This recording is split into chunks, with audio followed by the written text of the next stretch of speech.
This is the introduction to Chapter 8, Morality and the Good Life. And those two terms right there are very troublesome. What do we mean by morality and what do we mean by a good life? Let's start with a good life. Does that defined by having lots of money, having lots of friends, having good relationships, having a high-powered job, being famous? What? Depending on how you define a good life, you're going to end up defining your morality in certain ways. And let's talk a little bit about morality. Morality is part of ethics, not ethics is part of morality. Ethics is the broader school. Ethics is about investigating the codes we live by, creating the codes, how we create the codes. Morality is the code. So ethics is the bigger category of the two. And we have several different types of morality in the world.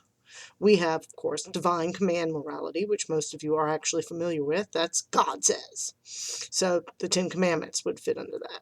We have virtue ethics, where we say a moral person is someone who does this, this, this, and this, who has these qualities. We have ethics based on what we should be doing, what we ought to be doing. We have ethics based on what happens. We have people who say there are no ethics. All of these are going to come up in this chapter. And it is a hard chapter because a lot of what we think is right and wrong is actually not necessarily true for everyone. And we're going to have to deal with differences between absolute morality and relative morality. And relative morality,